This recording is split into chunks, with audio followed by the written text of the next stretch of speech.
또 아침 일찍 나와서 수고해 주신 우리 청년부 청장년부 감사드립니다. 그리스도의 평화가 여러분들과 함께 하시기를 바라겠습니다.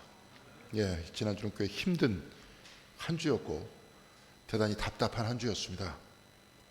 지난주 신문 기사의 중심은 이제 개신교라면 지긋지긋하다 이 말이었습니다. 이 땅을 변화시키는 누룩이 되거나 세상을 하나님 나라로 변화시키는 빛과 소금이 되어야 할 교회가 이제는 좀 없어졌으면 좋겠다 하는 것이 됐습니다. 교회를 통해 N차 감염이 지금 확산되고 있기 때문에 그렇습니다. 저번 주에는 한 자영업자가 TSC 국제학교, 광주에 있는 학교죠. 그 밖에 있는 사도행전 16장 3절의 말씀, 주 예수를 믿으라 그리하면 너와 내 집이 구원을 받으리라. 이 간판 위에 계란을 집어 던졌습니다.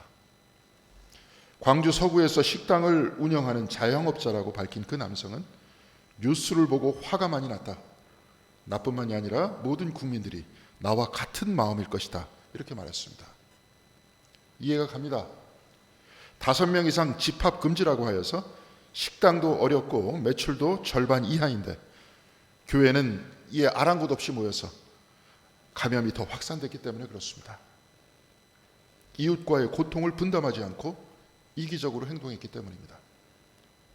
그럼에도 불구하고 말씀이 계란에 맞는 모습을 보니까 저는 대단히 슬퍼졌습니다. 계란을 맞은 말씀, 주 예수를 믿으라 그리하면 너와 내 집이 구원을 얻으리라. 이 말씀이 쓰여진 당시의 상황은 대단히 드라마틱했습니다. 사도행전 16장 1절에 의하면 지진으로 바울과 실라가 갇혀있던 감옥의 문이 열렸습니다.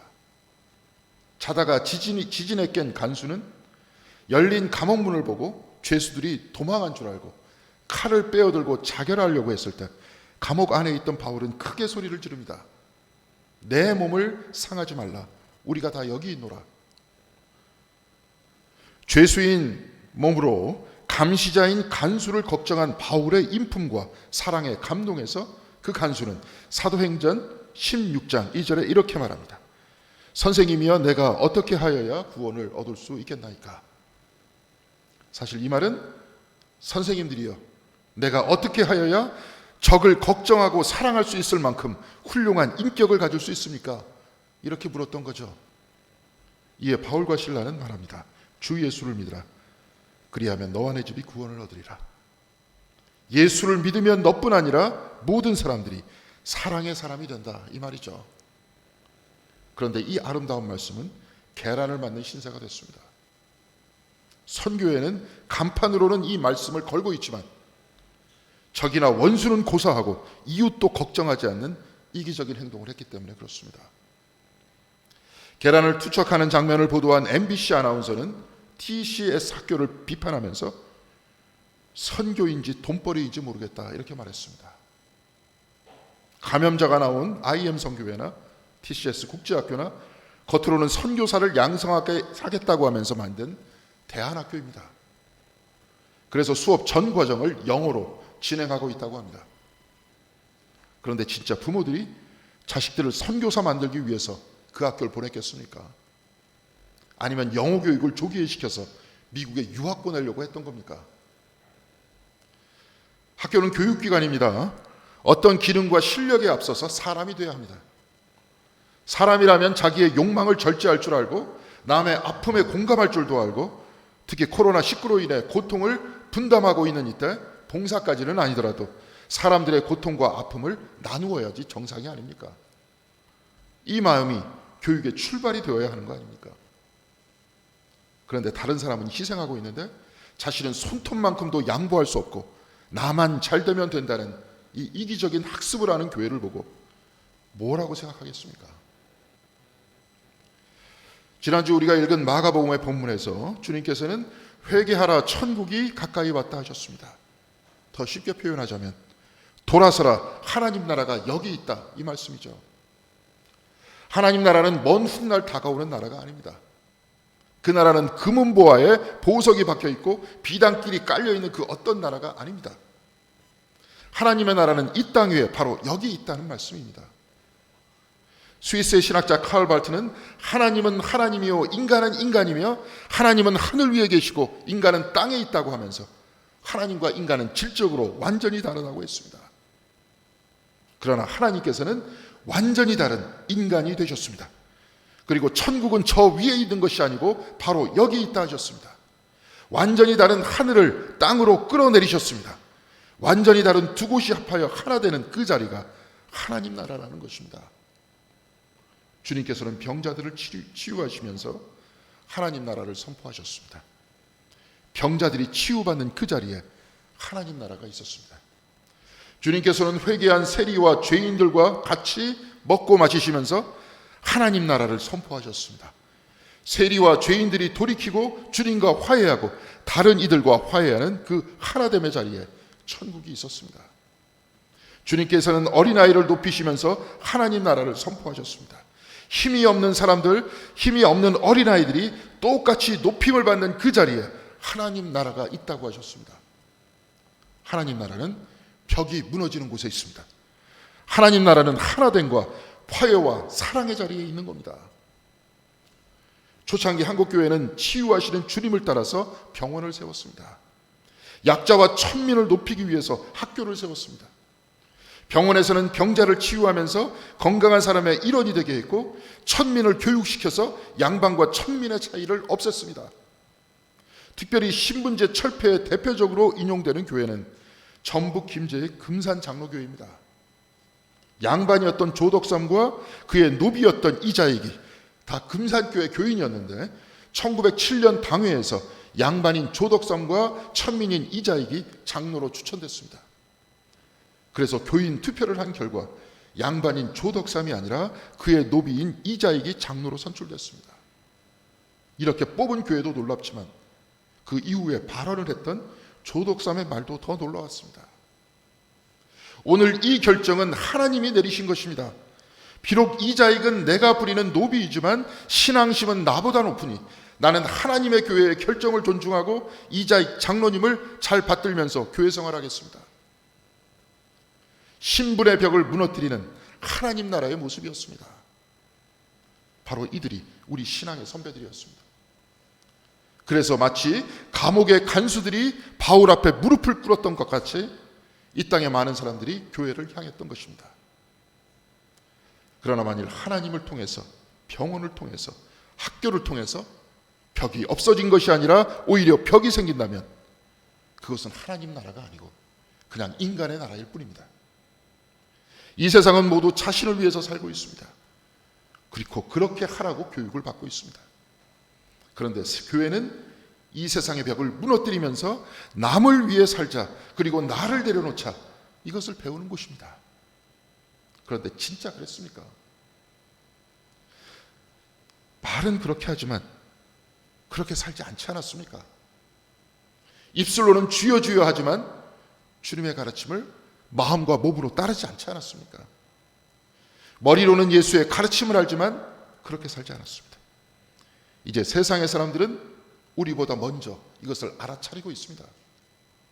뉴스의 아나운서가 선교인지 돈벌이인지 모르겠다고 말하고 있습니다. 나는 이제 너희들을 다 알고 있다, 이렇게 말하고 있는 거 아닙니까? 그래서 지금 교회는 세상을 보고 회개하라 이렇게 말할 때가 아닙니다. 바로 우리 자신이 회개해야 할 때인 겁니다. 오늘 본문에서 성경은 우리가 무엇을 회개해야 하는지 구체적으로 말씀하고 있습니다. 오늘 우리가 읽은 마가복음 1장 21절에 예수께서 안식일에 회당에서 가르치셨다고 했습니다. 그런데 무사람이 그 교훈에 놀랐다고 했고 그 가르치시는 것이 권위 있는 자 같고 서기관들과 같지 않다고 했습니다. 사람들이 놀랐던 이 가르침의 내용에 대해서 말씀은 기록하고 있지 않지만 오늘 본문 23절에서 26절까지 주님께서 귀신을 몰아내셨을 때 본문 27절에는 이렇게 기록되어 있습니다. 다 놀라 서로 물으며 이르되 이는 어찌미냐 권위 있는 새 교훈이로다. 더러운 귀신들에게 명한즉 순종하는도다 하더라.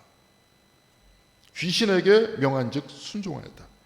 귀신을 몰아냈다 하는 것이 권위 있는 새 교훈이다, 이렇게 말하고 있습니다. 그렇다면 귀신을 몰아내는 것이 교훈이라고 우리는 할 수 있겠습니까? 귀신을 몰아내셨다면 가르침보다는 능력이어야 할 겁니다. 이 능력에 대해서 능력이라고 기록하지 않고 마가복음은 교훈이라고 가르치고 있습니다. 이 말씀은 이 글을 읽는 우리에게 교훈적인 말씀이라는 겁니다.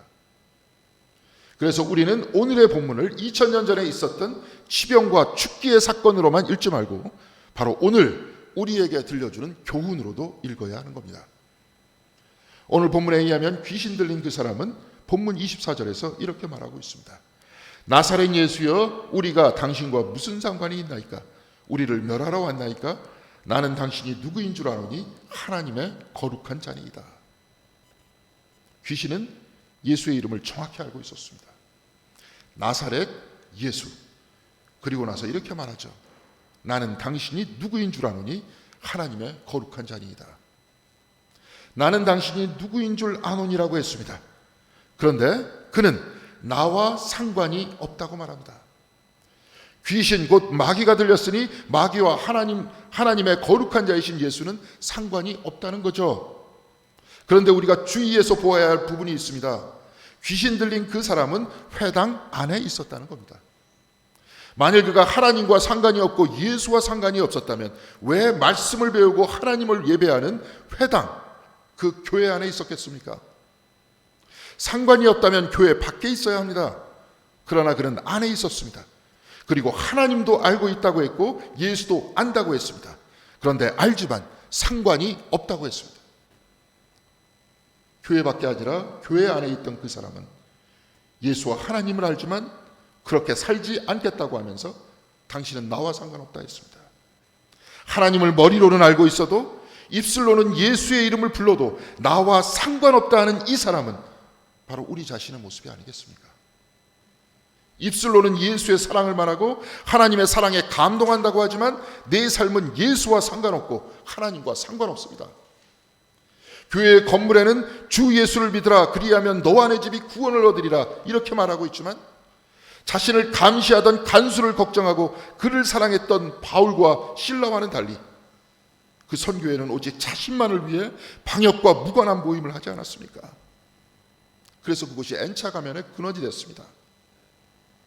2000년 전 가버나움의 회당 안에 있던 그 귀신 들린 사람은 바로 우리의 모습인 것입니다. 상관없다면 벽에 있는 것이고 상관이 있다면 벽이 허물어지는 겁니다.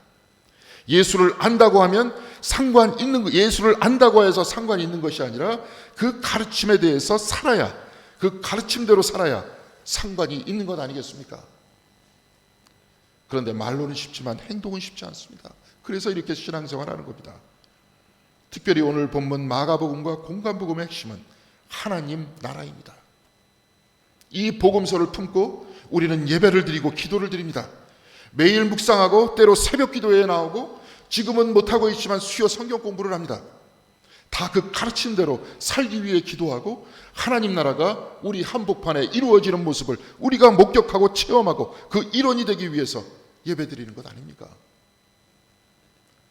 특히 예배의 시작과 끝은 기도로 이루어집니다. 하나님 앞에서 홀로 나를 바라보는 그 시간입니다. 그래서 기도할 때 눈을 감습니다. 세상과 단절하고 하나님과 만나기 위해서 그런 겁니다. 미국의 수도사 토마스 멀튼은 기도를 떠남이라고 했습니다. 기도는 사람들을 떠나고 세상을 떠나지만 이 떠남은 이별을 위해서 떠나는 것이 아니라 다시 돌아오고 다시 만나기 위해서 떠나는 것이다. 이렇게 말했습니다. 그래서 홀로 있는 이 기도의 시간, 그 고독의 시간이 많아질수록 하나님과 가까워지고 사람들과 가까워집니다. 그렇지 않습니까? 상관없는 삶이 아니라 상관 있는 삶이 되는 겁니다. 그런데 폴란드의 사회학자 지그문트 바우만은 고독을 잃어버린 시간이라는 책에서 현대인들의 고독을 성찰하고 있습니다. 현대인들은 홀로 있는 것 같지만 실질적으로는 고독을 잃어버렸다 이렇게 말합니다. 그는 이 책에서 한 달에 무려 3,000여 건의 문자 메시지를 보낸 10대 소녀를 소개하고 있습니다. 바우만의 글을 한번 읽어보도록 하겠습니다. 이 정도로 많은 문자 메시지를 보냈다고 하는 것은 그 소녀가 하루 평균 100여 건의 메시지를 보냈거나 깨어있는 동안 매 10분마다 거의 한 번꼴로 메시지를 보냈다는 것을 의미한다. 아침이든 대낮이든 한밤중이든 주중이든 주말이든 수업시간이든 점심시간이든 숙제시간이든 심지어 양치하는 시간이든 가리지 않고 메시지를 보낸 것이다. 결국 그 소녀는 10분 이상 혼자 있어 본 적이 없는 셈이다. 자신의 생각과 꿈, 걱정, 희망 같은 것들을 고민하면서 홀로 있어 본 적이 거의 없었던 것이다. 바우만이 말하는 홀로 있는 고독의 시간은 자신을 성찰하고 상상도 하는 대단히 소중한 시간이라는 겁니다. 그러니까 진정한 고독이란 상관없는 삶이 아니라 상관 있는 삶을 살기 위해서 꼭 필요한 시간이라는 그런 말입니다. 그런데 바우만은 오늘을 살고 있는 많은 사람들은 한 달에 3,000개의 문자 메시지를 보낸 그 소녀와 같이 고독의 소중함을 잃어버리고 있다는 겁니다. 그리고 서로 상관없는 사람이 되어가고 있다고 말하고 있습니다. 우리에게는 지구 곳곳으로 연결할 수 있는 정보통신망이 있다. 작고 편리한 휴대전화나 아이팟 안에서 우리가 원하면 언제든 밤낮을 가리지 않고 어디서든지 이동하면서 할 수 있다. 그런데 이러한 일들이 다행스러운 일만은 아닌 것 같다. 왜냐하면 우리 부모 세대들이 불충분한 정보로 인해 생기는 해악 때문에 괴로움을 당했다면 우리 세대들은 이와는 달리 오히려 정보의 홍수라는 더 무서운 해악 때문에 고통을 받고 있기 때문이다. 부모 세대들은 불충분한 정보 때문에 세상과 벽이 생겼지만 이제 새로운 세대는 너무 많은 정보 때문에 벽이 생기고 있다는 겁니다. 그리고 우리가 접하고 있는 정보들 중에서 무엇이 진실인지, 무엇이 진실이 아닌지 알아내기가 쉽지 않습니다. 무엇이 진짜 뉴스인지, 무엇이 가짜 뉴스인지 알기 힘듭니다. 또한 뉴스를 보고 댓글을 달고 메시지를 보내는 이 고독을 잃어버린 고독은 언제 어디서든 나와 다른 사람들 간의 벽을 만들어냅니다. 쇼핑몰 안에 있어도 학교나 교회 안에 있어도 언제든지 나는 다른 사람들과 벽을 쌓고 핸드폰으로 읽고 메시지를 보냅니다. 그리고 바로 앞에 있는 우리 눈앞에 보이는 또 바로 옆에 있는 사람들에게 말합니다. 우리는 서로 상관이 없다. 그래서 지금은 또 바우만은 현대인들은 고독을 잃어버렸다고 말하고 있는 겁니다. 홀로 성찰하는 시간을 잃어버렸고 상상하는 시간도 잃어버렸습니다. 나아가서 홀로 하나님을 만나는 그 시간도 우리는 잃어버리고 있습니다. 토마스 멀튼은 묵상의 씨앗이라는 책에서 이렇게 말하고 있습니다. 사람을 피하기 위해서가 아니라 하나님 안에서 그들을 찾기 위해서 사막으로 가십시오. 토마스 멀튼은 눈을 감고 기도하는 그 시간을 사막으로 가는 시간이다 이렇게 말했습니다. 기도는 사막과 같은 고독의 시간입니다. 그런데 그곳은 사람을 피하는 시간이 아니고 하나님 안에서 사람들을 찾는 시간이라고 했습니다. 하나님 안에서 우리는 상관없는 사람들이 아니라 하나님 안에서 서로 상관 있는 사람이 되기 위해서 그래서 기도하는 겁니다. 오늘 본문에서 그 귀신 들린 사람은 예수에게 나와 무슨 상관이 있냐고 했지만 본문 25절에 주님께서 말씀하십니다. 예수께서 꾸짖어 이르시되 잠잠하고 그 사람에게서 나오라. 그리고 26절에는 더러운 귀신이 그 사람에게 경련을 일으키고 큰 소리를 지르며 나오는지라 이렇게 되어 있습니다. 예수의 말씀에 나와 상관없다고 한 그 귀신이 나왔습니다. 그리고 하나님과 나와 상관없고 예수와 상관없다 한 그 사람은 이제 주변의 모든 사람과 상관 있는 사람이 됐습니다. 상관없다는 벽이 무너져 상관 있는 그 현상이 이뤄진 가버나움의 회당은 이제 하나님의 나라가 된 것입니다. 코로나19로 인해 우리는 거리두기를 하고 있습니다. 교회에 참석하는 인원수도 줄어들고 더 많은 선교를 하려고 해도 할 수 없는 상황에 놓여져 있습니다. 그리고 새로운 세대는 교회를 떠나고 있습니다. 중고등학교 학생들은 학교에서 치이고 학원에서 치이고 있습니다. 주일 하루만큼은 쉬고 싶다고 하고 억지로 데리고 와도 지금은 또 바우만이 말했듯이 고독 아닌 고독의 삶을 살고 있습니다. 이미 이들은 하나님과 예수를 알고 있다고 말합니다. 그 이름에 대해서는 어릴 적부터 다 배웠고 학교에서도 들은 적이 있습니다. 그러나 나와 무슨 상관이 있냐고 반문하고 있지 않습니까? 이들뿐만이 아닙니다. 우리들도 알지 못하는 익명의 사람들과 인터넷에서 댓글을 주고받든지 정보를 주고받든지 유튜브 채널을 주고받든지 증명도 되지 않는 정보나 뉴스를 주고받습니다. 그리고 서로의 생각에 따라 성향에 따라 눈에 보이는 가족들과 이웃들과 사람들 간에 벽들을 만들어내고 있지 않습니까? 그리고 눈앞에 있는 사람들에게 나와 상관이 없다고 말하고 있지 않습니까? IM 성교회나 광주의 TSC 국제학교는 코로나 상황과 사람들의 생존과 밀접하게 연결되어 있는 그 방역이 나와 상관없는 일이라고 하면서 살아왔습니다. 그런데 그곳을 기점으로 N차 감염이 발생하지 않았습니까? 지금 우리가 가지고 있는 그 질병의 이름은 2000년 전 가버나움 회당 안에 있던 그 어떤 사람이 말했던 질병입니다. 나와 무슨 상관이 있나이까? 그런데 상관이 있습니다. 하나님은 하나님이고 사람은 사람이고, 하나님은 하늘 위에 계시고 사람은 땅에 있다 했지만, 하나님께서는 스스로 인간이 되어서 스스로 한정되셔서 이 땅에 내려오셨습니다. 상관없는 것이 아니라 상관 있다 하신 것입니다. 인간이 되신 하나님은 죽음과 상관이 없으셨지만 십자가에 달리셔서 죽음이 되셨습니다. 하나님과 세상과 완전히 분리되는 그 죽음을 품에 안으시고 죽음을 부활의 생명으로 되돌려 놓으셨습니다. 완전히 분리되는 죽음을 품어 안으시면서 저와 여러분과 같이 죽음을 앞둔 인간들에게 주님께서는 영생의 문을 열어주셨습니다. 이로써 우리는 영생하신 하나님과 상관 있게 됐습니다. 이로써 우리는 서로 상관이 있게 됐습니다. 죽음은 영멸이고 영원한 헤어짐이지만 이제 부활의 주님을 힘입어서 우리는 헤어졌던 아버지와 어머니와 가족들을 영생의 나라에서 다시 만난다는 소망이 생겼습니다.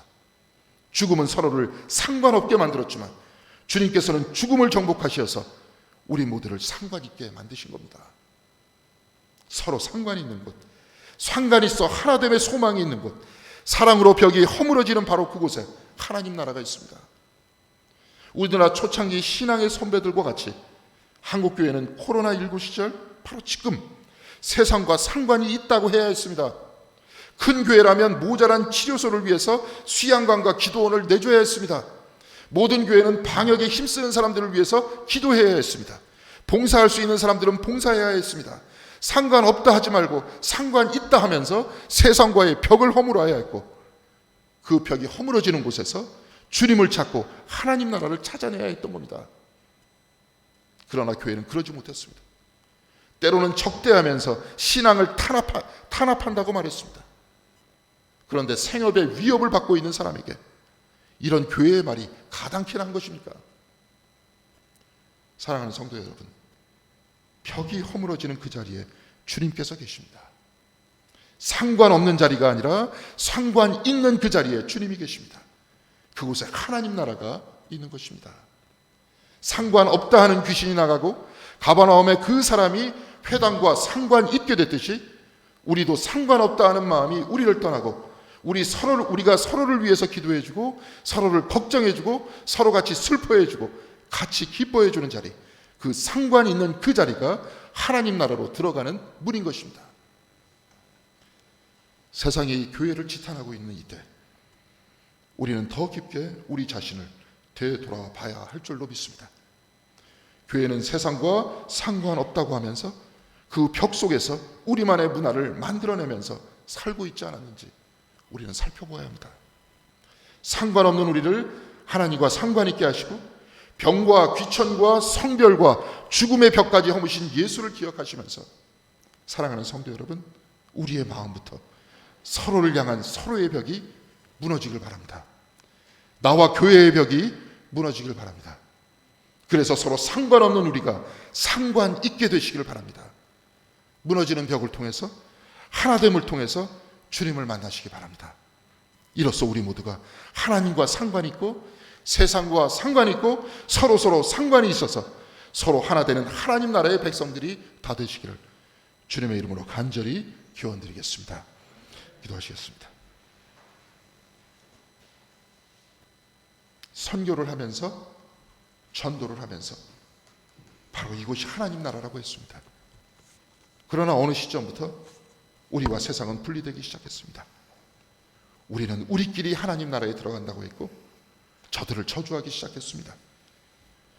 이 세상의 모든 벽을 허물어뜨리시고 그곳에 천국을 선포하신 주님을 주여 진정으로 우리가 본받을 수 있도록 인도하여 주시옵시고, 다시 한번 우리의 삶과 우리의 신앙을 되돌아볼 수 있는 시간이 되기를 바랍니다. 주여 우리의 마음에 임재하여 주시고 먼저 우리들 사이에 있는 벽이 무너질 수 있도록 인도하여 주시옵시며, 이 공동교회가 모든 벽을 허물고 서로 상관 있는 사람들이 될 수 있도록 인도하여 주시옵소서. 이곳에서 하나 될 수 있도록 도와주시옵시고, 서로를 위해서 기도할 수 있는 우리가 될 수 있도록 함께하여 주시옵시며, 그리하여서 교회의 벽을 넘어 이 세상과 상관 있는 우리가 될 수 있도록 도와주시옵시고, 또한 그들을 위해서 봉사하고 기도하는 저희 공동교회가 될 수 있도록 주여 붙들어 주시옵소서. 언제나 함께하여 주시길 바라오며 이 모든 말씀 우리 주 예수 그리스도의 이름으로 기도드렸습니다. 아멘.